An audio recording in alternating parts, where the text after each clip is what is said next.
আসসালামু আলাইকুম বন্ধুরা, শুভ বিকেল। কেমন আছেন সবাই? আই হোপ সবাই অনেক ভালো আছেন। আমি আপনাদের দয়া আল্লাহর অশেষ রহমতে ভালো আছি।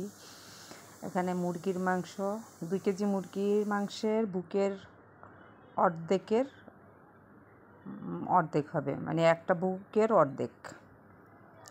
আগে আমি সয়া সস দেওয়া একটু মাখায় রেখে দিচ্ছিলাম, এখন হলুদ মরিচ আদা রসুন দিয়ে আবার একটু মাখায় রেখে দিব। এই তো মাখানো কমপ্লিট, ভালোভাবে মথে মাখায় নিচ্ছি। তারপর এটা সাইডে রেখে দিলাম। এখানে ময়দা নিচ্ছি হাফ কাপ, আর এই যে চামচ 1 টেবিল চামচের 3 টেবিল চামচ নিচ্ছি কর্নফ্লাওয়ার। এখন এটারে মিশিয়ে নিলাম। তারপর মরিচের গুঁড়া দিলাম, তারপরে ভাজা জিরার গুঁড়া দিয়ে দিচ্ছি, ধনিয়ার গুঁড়া। এটারে ভালোভাবে মিশিয়ে নিব।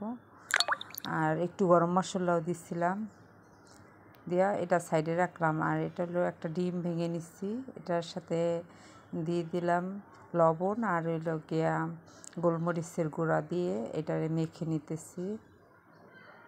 দেখেন ভালোভাবে মিশিয়ে নিলাম সবগুলা নিয়ে। এই যে এখন এই মাংসের ভিতরে ঢেলে দিব।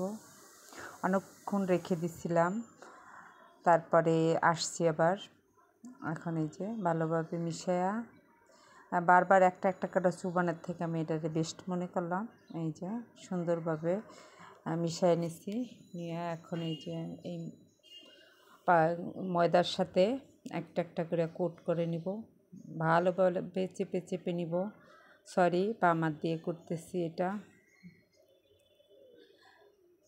ভালোভাবে চেপে নিলাম, কারণ ডান হাতে ভিজা, করতে গেলে আটকায় যাবে, এই জন্য। পরে আবার এই তো হয়ে গেছে। এটার এখন উঠায় রাখবো, আরও কয়েকটা দিয়ে দিব। পরে হাতটা ধুয়ে এখন চামচ দিয়ে তুলে নিতেছি, নিয়ে ডান হাত দিয়ে করে নিব। সবগুলা 6-7টা নিয়ে নিছি, নিয়ে এই যে ভালোভাবে চেপে আরও কয়েকটা করে নিব।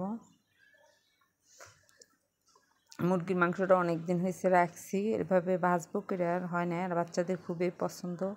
এখন বাহিরের পরিস্থিতি এতটাই খারাপ যে যায় বাচ্চাদের জন্য কিনে আনা যায় না, মানে করে ফ্রিজে কতক্ষণ রেখে দিছি। এখন এই যে ভাজতে আসলাম, একটা করে দিয়ে দিতেছি। হালকা ব্রাউন করে ভেজে নিব সবগুলো আসলে ভাজি নাই, কয়েকটা রেখে দিছিলাম, 6-7 পিস রেখে দিছিলাম, অনেকগুলো হয়ে যায়। আর এটার সাথে অন্য একটা নাস্তা ছিল, এই তো ব্রাউন হয়েছে, আর অনেক মশমশা হয়েছিল, মজা হয়েছিল। হয়ে গেছে, বানায় খেয়ে দেখতে পারেন। সবাই ভালো থাকবেন, সুস্থ থাকবেন, সাবধানে থাকবেন। আল্লাহ হাফেজ।